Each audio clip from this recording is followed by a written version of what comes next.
Good morning, North America. Welcome to Church Talk TV. Lively talk about life, church, and church life. I'm your co-host, Dr. Bill Tenney-Britton, and I'm joined, as usual, by my co-host, Dr. Kris Tenney-Britton, and we're broadcasting from our studio in Columbia, Missouri, the heartland of America. Say good morning, Kris. Well, good morning, and welcome to Church Talk TV. Kris and Bill here today to talk about the Event Creation Workshop. Listen, here's the reality as we get ready to do our planning. You know, summer's time coming up, so we plan events during the summer, and we may be looking at the fall, and what are we going to do in the fall, and maybe even winter, starting to do some planning for the rest of the year, try and bolster that attendance up. And here's the problem. By and large, churches create events that very few people come to. Or sometimes we create an event where we get a lot of people. I can think of several churches that do that every year. Yeah. They get a lot of folks, but then the hope is, of course, is that we're going to see those people in worship. And that almost never happens. And so we want to talk about what to do about that. Well, I'm going to say this first. Folks, we're at the end of May. If you're planning for June, you're too late. If you're planning for July, You're probably pushing it. Oh, yeah. If you're planning for August, that's better, but please be planning for September and October, and goodness knows you've got to be getting onto that planning, be thinking into and planning for fall, Thanksgiving, Christmas. Those are huge. You need to get to it. Put put June 28th. I don't even know what day of the week that is, but put June 28th on your calendar to sit down and with whatever your team is to start planning Christmas. But for those of you who have a lot on your plate, and I know it's about Methodist moving time. Methodists are going to be moving in the next month. Yeah, so this is coming up. Well, that might not have been a good time. Okay, if you're not Methodist, right? And I know a lot of new pastors take new pastorates come, kids get out of school. But y'all, you got to get to planning, and you've got to condition yourself to be planning 3, 6, 9 months out. That being said, here we go. We want to talk about 6 things that you need to be doing, or 6 things that the workshop is. Yeah. 6 steps, I guess, to plan a successful event. Create a successful event that will not just bring in your target audience, we'll talk about that in a moment, but also bring them into worship. Because, folks, if all they do is people continue to come and enjoy our events and then never show up for anything else, then it's kind of pointless. I mean, it's nice, but the goal here is to make disciples of Jesus, and that doesn't happen if they come to your antique car show once a year. A good time was had by all. There we are. All right. So we're going to talk about the 6 things you need to do to run a successful event. So go ahead. All right. So we're going to start with that of one of our favorites, target. First thing you've got to do is decide, get clarity around who is your target. If you haven't done your avatar work, or you don't know what an avatar is, and no, as we say a lot, it is not a little blue creature, and it swims, yeah. Right? Avatar swim, or it's not your little thing that's on Facebook or Instagram or tweetings or anything else. I know. It's like, create your avatar. I have a picture. Why do I want an avatar? Right. Anyways, that's not what we're talking about. We're talking about the picture, if you will, of who your ideal parishioner is, of who it is that you are trying to reach. Now, we know that everyone's trying to reach everybody. We know that. But we also know that that's not working. We talk about that a lot. But just a real quick synopsis is that your avatar, the target audience you're looking for, is who is the most likely people who will, if they show up at our worship service, they're most likely to come back.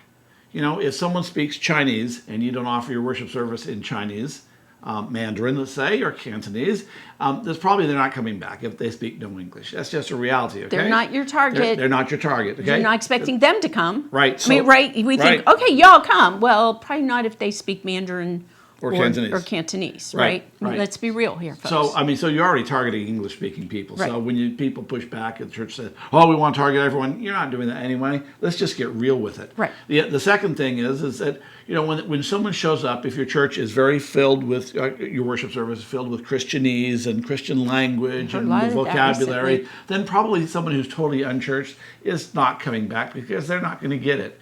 And if you're preaching things that are only of interest to the to Christians, then they're not coming back because it's not relevant to them. So, figure out who your target audience is so that when you go to all this work that we're going to lay out for you to create this event, that if they show up for worship, they're likely to come back. Right. Okay? I mean, that's the whole purpose of having an avatar.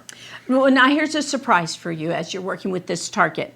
These people have problems and aspirations, things they like to do, but they don't get to do, things they don't like to do. So when you're thinking about who it is you're trying to reach, you're thinking in terms of what's going on in their life, what's not going on in their life, what is it that they want to do but can't or don't. Or don't have the opportunity. Right, exactly. Who is that person? And we can say who are those people, but really when we do avatar work, we think of a person. And so what does that person look like? Right. And then the question is, you have to start with the avatar. And then, really, the best thing is to have conversation with that avatar, people who match that avatar. A person, right? A real person, or 2 or 12 is Sure. what I recommend my network do. And then have the conversation to find out what keeps them up at night, what are their aspirations, what do they want to accomplish with their life, and what do they really like to do with their leisure time.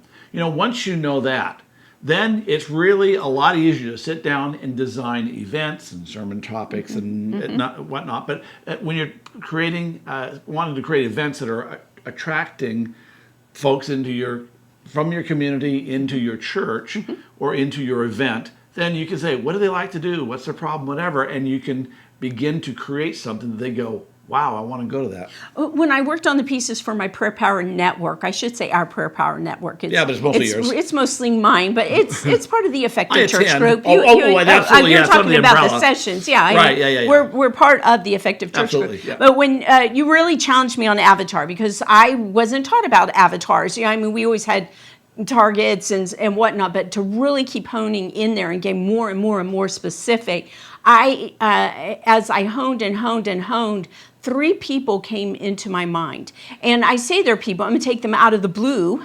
They're not out of the blue, but I was able to say, I won't at all use their names, but they're people that we know and people that don't look like us even, but those were the people and those similarities. And I was asking, who do I reach well? Well, I reach a number of people, and so as I worked with that, who want to be a part of this and program. And why, and so then I was able to say, it's a person who has some church background. They're this age, that and that bit. So that's what I would say to you when you meet people and you have the most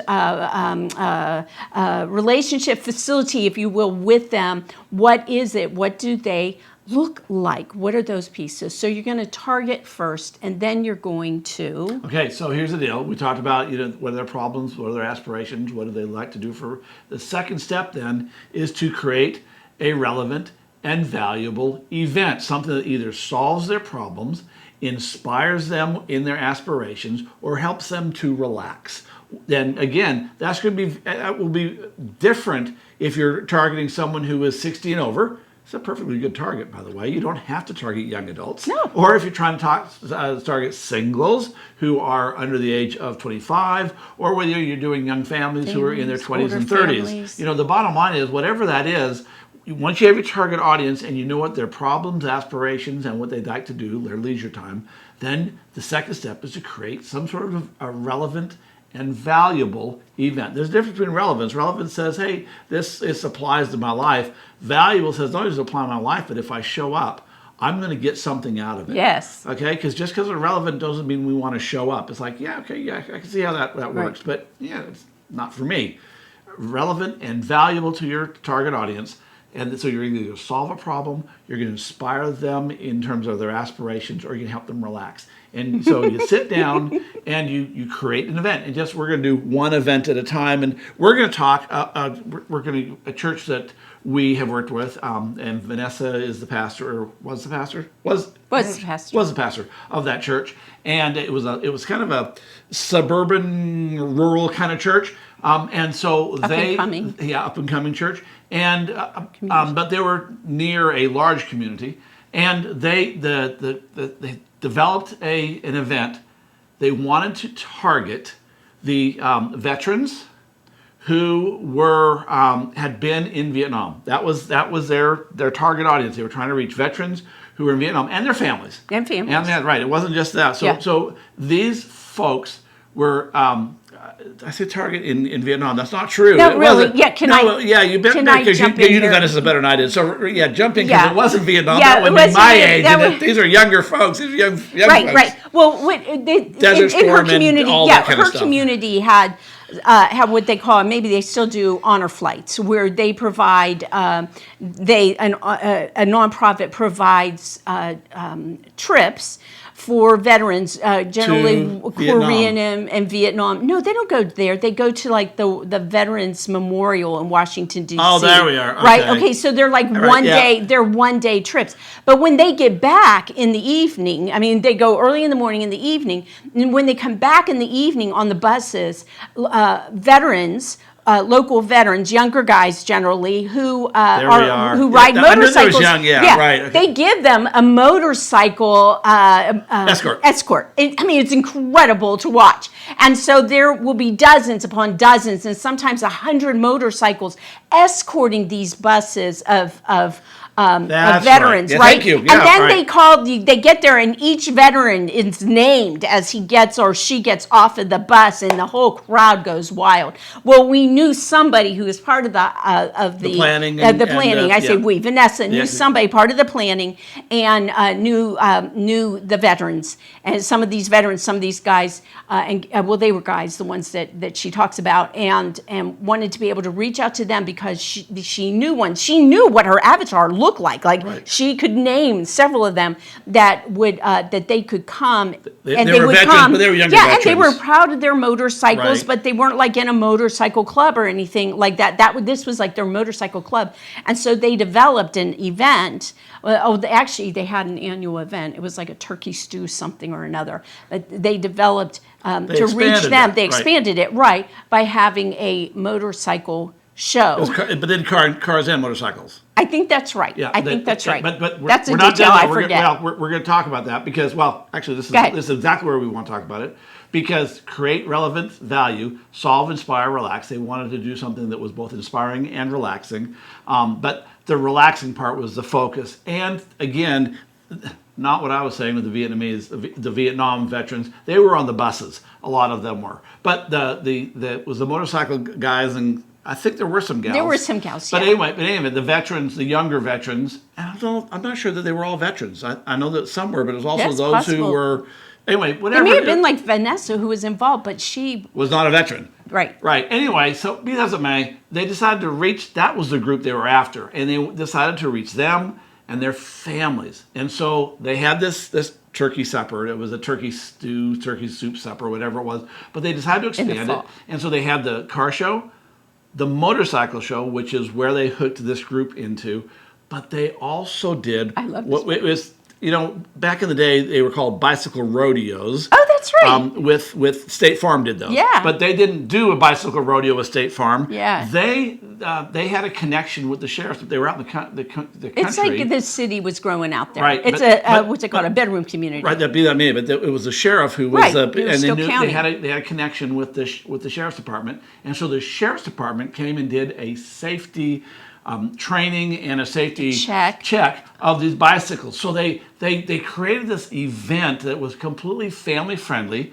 That was the food was, I think it was free, and they had door prizes that they were giving away and so on, and of course the motorcycle show and the everything. So it was relevant, and in the minds of most of these families, it was a valuable event because the kids got good exposure with the police force, as well as, of course, having their bicycles checked and all the rest. Now, I know we've got an order, believe this or not. We're actually working off like a reminder of where we're going. I want to have an outline. An outline, that's it. But I want to jump to 4 for a second to say that one of the things was that they got the information from people by the door prize. You mentioned Right. the door prize, so I just wanted Right. Well, to put yeah, that right. into our head, right? The key was getting contact information. You had to have a door prize for that, right? And do something to do all of anyway. that, yeah. Right, we'll So talk about that okay, in we'll just a go minute. back in a second. All right, so step number 3 is it's great to have an event. It's wonderful to have an event. You should have an event. Please. And you have your target, you create an event for them that's relevant and valuable.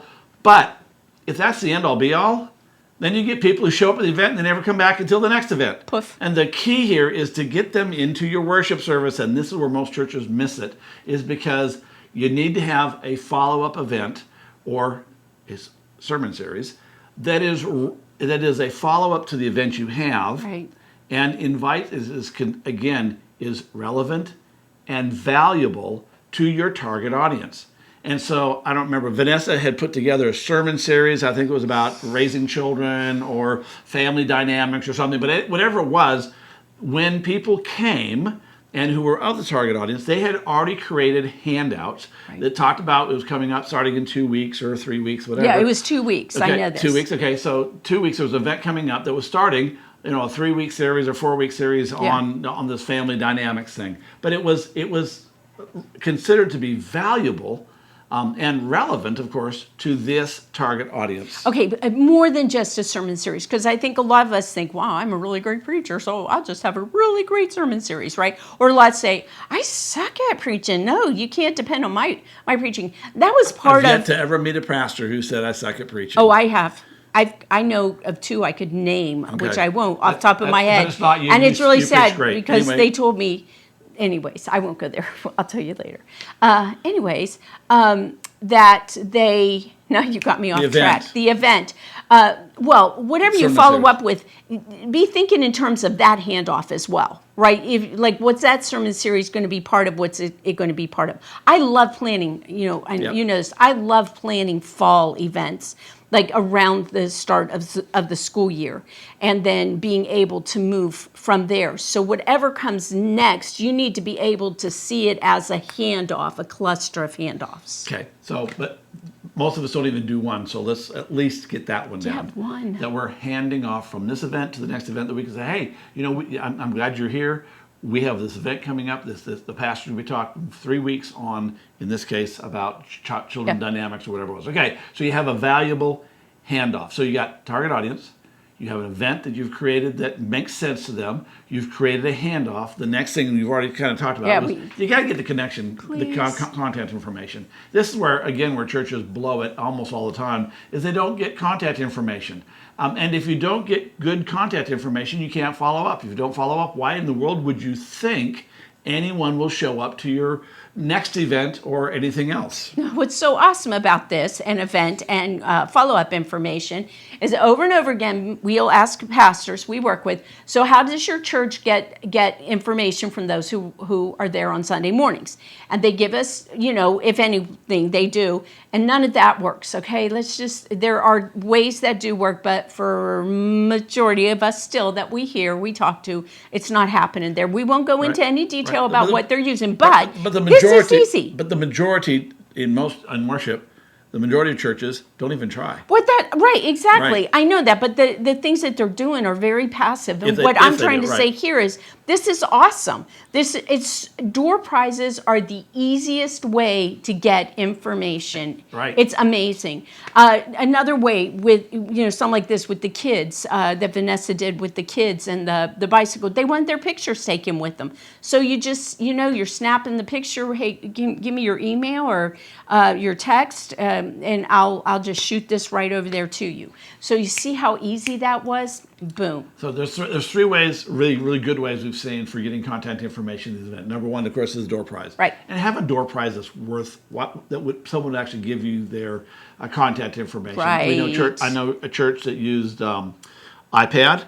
I know another church who gave a Nintendo Switch I tell you Oh, what, yeah, they have they no did. problem getting contact Right. information. Right. And so that's one way. A second way is to do registration. So if you're doing an event that has a lot of kids, you can do a registration. You have to register to be a part of this event. Mm-hmm, And the third, which is something I've learned years ago, but I really hadn't put it together, and that is to have a contest. Yeah, I so think that was fun. a church had a jar of marbles, and a big jar of marbles, and you had to guess how many it was, and there was you won $50 or $100 or a gift card or whatever for those whoever was closest, and so people signed up and they made their guesses, and they put it. None of these are raffles. These are not about making money. That's kind of the point of all this. But you get the contact information, and when you get the contact information, then you can follow up, which we'll talk about in a bit. Yeah, well, and they're fun. When we were talking earlier, and you mentioned the marbles in a jar. That was just was very nostalgic to me. And I'm thinking, if depending on who you're trying to reach, right? If you're trying to reach people in their maybe 60s and 70s or older, marbles, there's a nostalgia that's connected with that. Even for our kids, of all things, pickup sticks could be. How many pickup sticks are in in something? Gumballs. I remember when you were in some vacation Bible school, we did gumballs. They were the big gumballs. I remember that. Yeah. Anyway. Okay, all kinds of things. But again, do some practice about your avatar with your target, and this is a fun way that you can do that. Right. So you want to get that contact information. Excuse me. That's key. In fact, don't bother doing an event if you're not going to get the contact Right. information. Or right have away. a handoff. I mean, Right. and Yeah. really, Right, that's exactly. right. It's a waste. You just wasted your time, your energy. There's no return on your investment. Exactly. And people, here's another thing. We hear, again, a lot from churches, we're tired. People are tired. They just don't want to do it. Well, they don't have any excitement. And you've been trying things over and over and over again, but you haven't created an event, right? You've held an event, or Right. not really even an event, maybe. You've done something. But if you don't have the totality of it, yes, people are going to burn out more. There's not going to be the excitement. It's just You're going to not be going to see new visitors. And tired. if you just don't see new visitors, it's like, what's the point? And of course, more and more, the same people are doing the same thing. Right. That All right. doesn't work. All right. Go So step number 5, which is probably the toughest of all the steps. Everything else is there's just work involved, and there's some new things involved. But step number 5, I find churches have the most difficulty with, is that your members are not allowed, if you will, to be participants in this. Your members are hosts. They work this event. So when Vanessa did the motorcycle car show and bicycle show, the members worked the large parking lot where all the vehicles and bikes and stuff were held. They served the soup. They were in the door prize boothy thing, table, whatever. They intermingled with the crowd. They weren't there to go look at the motorcycles. They weren't there to wander around. They were there to work, and they had a specific job. Now, I have to say that there's a caveat. Yeah. Because here's a mindset switch for us, I think. Many of us, if we've been in ministry for, I think, Ever. even 10 years. Well, no, but even 10 years, right? Maybe your church never did bring a friend Sunday or whatever. But, I mean, we've preached and we've taught a lot. Yeah. We've teached. Bring a friend, bring a friend, bring a friend. If you bring a friend, your friend really does need your time, and you can't invite a friend and expect them to do this. So that being said, you're having people that what they can do is bring a friend, and where I will differ with you, and I think you'll go with me, those people are working by being with their friend and helping to bring others and take them around. So as they're hosting their friend, but everybody needs to have kind of like a host that's with them. And we've really had problems with this, like in the past with our kids, with trunk or treat, right? We've served in separate churches almost our whole ministry, except for the church when we started it. So what we did, I know I had a trunk or treat at my church, and you went with the kids. And then you had a trunk or treat at your church, and I would be with the kids. So that's how we did it. We couldn't both do that. So you're going to have people who have to be hosts, and most of your people need to be there doing that. But people, I think we may differ on this. I can see you're looking at me. So that's okay. We're going to differ. But I agree if you're a large enough church. Right. Well, that's why this is really, really hard for smaller churches. If you're in a small church, you don't get to bring a friend and then hang out and walk with them only. You bring a friend, you get them connected, you connect them off. Well, you connect them. That's it. Right. You got to connect them. But then you have to let go of them. Right. Because you have a job, and the primary job of the congregation, the primary job of every member in your congregation is to intermingle and help people. The bottom line is the primary job of unless you're serving the food, but your primary job of those who are mingling and walking around is to make a connection with someone and say, hi, I'm Bill. I don't think we've met. Hopefully you have a host shirt on of some description or whatever. And what brings you here? Well, I'm here for the car show. I know that, but how'd you hear about us? Awesome, great. So what keeps you busy during the week? And then finally, have you registered for a door prize, or have you gone to the contest or whatever? Have you registered for the door prize? Well, is there a door prize? Yeah. And every member should know what that door prize is, what it's worth, etc. And then say, hey, let me walk you over there. And then if that person is a likely person, one of your avatars, so to speak, they're likely to show up because of your handoff event.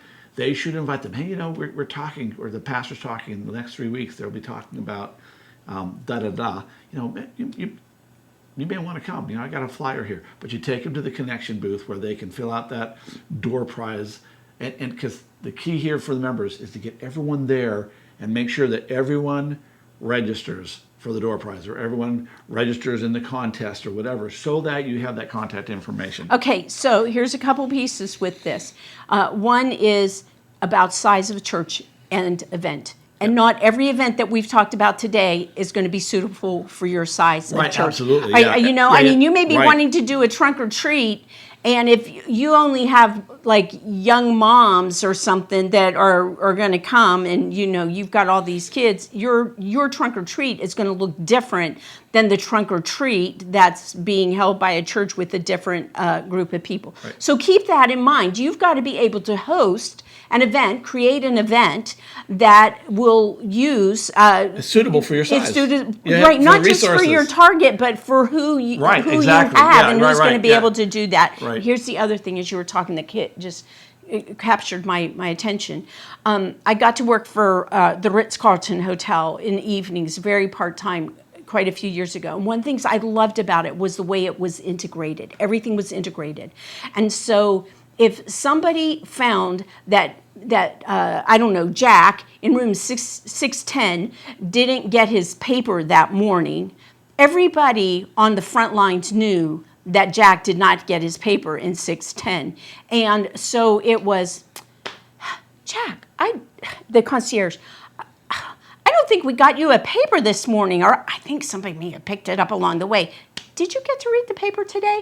And then there were just all these, is there anything extra I can do? But they were all enforced, helping move people along. So you've got your people that are like over here at that booth. You've got people who know Pastor's message series is going to be about this or hopefully that. Hopefully everybody knows that if they're hosting. Well, right, but they're in different places in different ways. That Right. people, it's like playing in a pinball machine in a way. As people are moving around, you've got people that are able to catch and move with them. So, yeah, be All right. the host with the most. Host with the most. So, right. And the last one, of course, is once you have that contact information, you have to do something with it. And this is where another place where churches often fall down. They have this great list of contact information that they don't know what to do with it. So here's a list of some things to do with it. Number one is everyone gets a thank you note, handwritten. If it's a very small event, pastor can do that. Otherwise, you have a team come in on Sunday or Monday, and everyone sits down and we write that thank you card. You write a script of what that card is going to say, and then, of course, mention your handoff and send a note to all of them. You want to add them all to your newsletter list. If you have an email newsletter or a mailing newsletter, I don't know very many churches that do that anymore, but if you have an electronic newsletter, it goes out. And of course, you want to remind them closer to the event time about what's going on. There's other ways of doing follow-up, but we're kind of running out of time, so I'm not going to go too deep. The key is that you want to make sure you've got the database, all this, and that you remind them of upcoming events. You send, hey, there's this sermon series that we think that will be relevant to you, and then, if they show up with this one, great. But if they don't, you don't give up. We know a pastor who got a list of folks from an event that she had, and she leveraged that list over 6 months and continued to send, hey, this sermon series is coming up, this event is coming up. And they saw incredible results over time. Well, and that list grew as every event they had. Right, because there were more and more, and there were new. Okay, and we've got the event, the creation, the workshop creation, the event creation piece here. But the other part is you've got to go and you've got to do, and we've done episodes on this before, where you sit down and you look back and you say, how did it go? You evaluate it. Yeah. That's part. Absolutely, yeah. You can't have a step successful 7. right. Yeah, it really Absolutely, has to be yeah. right that you can't have a successful event. Because how do you If you know don't if it's evaluate it, successful, right. right? If you haven't evaluated, and then again, that gets in the way of your next event and your events thereafter. Don't know if it gets in the way, but it helps you create the next event more effectively. So my arm is beeping, and that tells me that it's done. we're out of time. Thanks for joining us. We'll see you next week. Hey, have a great week. Bye-bye.